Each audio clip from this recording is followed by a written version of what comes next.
329 ಅಮಾನತು ಆಗಲೇಬೇಕು. 329 ಅಮಾನತು ಆಗಲೇಬೇಕು. ಸದನ ಮುಂದೆ ಅಮಾನತು ಆಗಲೇಬೇಕು.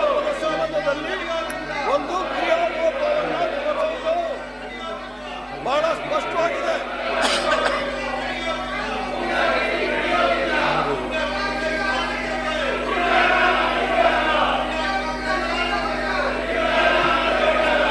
ಸಭಾಪತಿಗಳೇ, ನೀವೊಂದು ಅವಕಾಶ ಮಾಡಿಕೊಟ್ರಿ. 329 ಎರಡನೇ ಪ್ಯಾರ ದಯವಿಟ್ಟು ನೋಡಿ. ಗುಂಡಗರ್ದಿ ನಡೆಯುವುದಿಲ್ಲ. ಅಮಾನತು ಆಗಲೇಬೇಕು. ಅಮಾನತು ಆಗಲೇಬೇಕು. ಗುಂಡಗರ್ದಿ ನಡೆಯುವುದಿಲ್ಲ. ಗುಂಡಗರ್ದಿ ನಡೆಯುವುದಿಲ್ಲ. ಗುಂಡಗರ್ದಿ ನಡೆಯುವುದಿಲ್ಲ.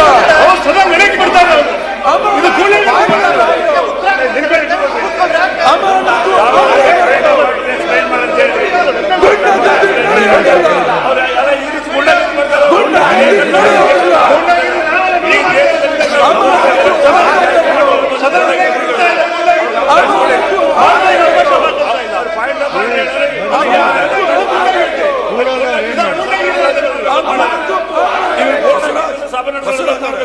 ಬಸವರಾಜ್, ಈ ರೀತಿ ಗುಂಡಾಗಿರಿ ನಡೆದಿದೆ ನಿಮ್ದು. ನಿಮ್ಮ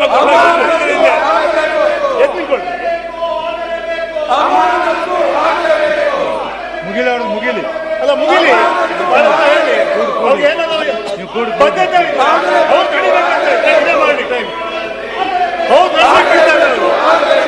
ಸದನ ಸಮಯ ಹಾಳು ಮಾಡ್ತಾ ಇದ್ದಾರೆ.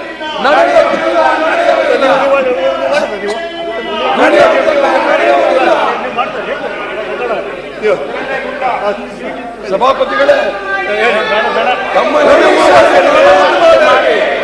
Point of order. ಎರಡನೇ ಪ್ಯಾರಾದಲ್ಲಿ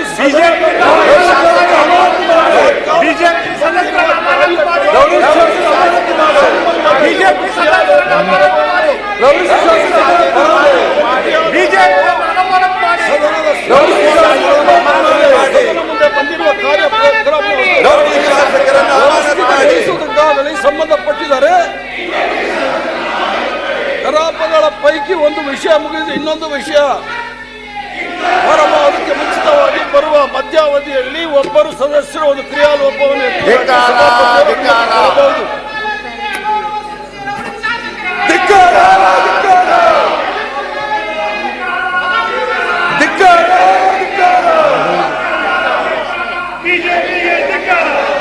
ರಾಷ್ಟ್ರ ಧ್ವಜಕ್ಕೆ ಅಪಮಾನ ಮಾಡಿದವರು, ರಾಷ್ಟ್ರಗೀತೆಗೆ ಅಪಮಾನ ಮಾಡಿದವರು. ರೌಡಿ ಶಾಸಕರಿಗೆ ಧಿಕ್ಕಾರ, ಧಿಕ್ಕಾರ, ಧಿಕ್ಕಾರ.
ಒಂದು ನಿಮಿಷ ಕೇಳಿ, ಎಲ್ಲರೂ ಕೇಳಿ. ಈ ಸದನ ನಡೆಸಂತೀರೋ ಬೇಡ ಅಂತೀರೋ? ನಾನು ಸ್ಪಷ್ಟ ಒಂದು ನಿಮಿಷ ನೋಡಿ, ನಾ ಹೊರಗೆ ಹಾಕ್ತೀನಿ. ನೀನು ಹುಡುಗಾಟಿಕೆ ಮಾಡಿ ಹಾಕ್ತೀನಿ. ಕುತ್ಕೊಂಡು ಸುಮ್ಮನೆ ಹೊರಗೆ ಹಾಕ್ಬೇಕಾಗ ನೋಡು. ನಾನು ಏನ್ ಮಾಡ್ತೀನಿ? ಏನು ಹುಡುಗಾಟಿಕೆ ಮಾಡಿ ಹಾಕ್ತೀರಿ? ಒಂದು ಸ್ವಲ್ಪ ಮಾನ ಮರ್ಯಾದೆ ಇರಬೇಕು ಸದನದಲ್ಲಿ. ಹೇಳಿದವ್ರು ಕೇಳ್ತೀನಿ. ಈಗ ಅವ್ರು ಕ್ರಿಯಾಲೋಪವನ್ನು ಎತ್ತಿದ್ರು, ಎದಕ್ಕೆ ಎತ್ತಾರ ಗೊತ್ತಿದೆ ನನಗೆ. ಇವರು ಪತ್ರವನ್ನು ಬರೆದಾರ. ಆ ಪತ್ರದ ಬಗ್ಗೆ ನಾನು ಇನ್ನೊಂದು ಮಾಹಿತಿಯಲ್ಲಿ ತರಿಸಾಕತ್ತೀನಿ. ಮಾಹಿತಿ ಬಂದ ನಂತರ ಹೇಳ್ತೀನಿ. ಈಗ ಅವ್ರು ಮಾತಾಡಿದ್ರು.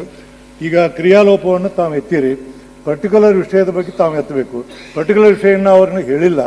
ಹೇಳಿದ ನಂತರ ನಾನು ನಿಮಗೆ ಅವ್ರು ಹೇಳಿದ ನಂತರ ನಿಮಗೆ ಏನೋ ಮಾತಾಡೋಕ್ಕೆ ಅನುಮತಿ ಕೊಡ್ತೀನಿ. ಅವ್ರು ಹೇಳಿ ಸುಮ್ ಕೂತವ್ರು, ಯಾರು ಮಾತಾಡಬೇಡ್ರಿ. ಮಾನ್ಯ ಸಭಾಪತಿಗಳೇ, ಕ್ರಿಯಾಲೋಪ ಎತ್ತತಕ್ಕಂಥದ್ದು ವಿಷಯನ ಮಂಡನೆ ಮಾಡಿದ ಮೇಲೆ ಈಗ ಮಾತಾಡಿ. ನಾನು ವಿಷಯ ಎತ್ತೋದಕ್ಕೂ ಮುಂಚೆ ಕ್ರಿಯಾಲೋಪ ಅಂದಿದ್ದು ಕೂಡ ಲೋಪ ಅಲ್ಲವೇ? ಕ್ರಿಯಾಲೋಪ ಅಂದ್ಮೇಲೆ ಅದು ಲೋಪ ಅಲ್ವೇ? ಅದನ್ನ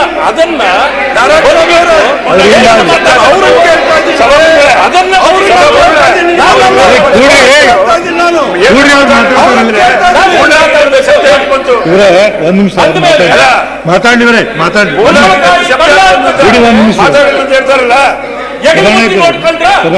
ಅವ್ರು ಮಾತಾಡಿದ ಮೇಲೆ ಹೆಗಲು ಮುಟ್ಟು ನೋಡ್ಕೊಂಡ್ರ ನನ್ನ ಪ್ರಶ್ನೆ. ಇದು ಸದನವನ್ನ ದಾರಿ ತಪ್ಪಿಸ್ತಕ್ಕಂತ ಅದು. ಇದಕ್ಕೆ ಅವಕಾಶ ತಾವು ಕೊಡಬಾರ್ದು. ಈಗ ನನಗೆ ಹೇಳಿದ್ದೀರಿ, ನಾನು ಪ್ರಸ್ತಾಪ ಮಾಡ್ತೇನೆ.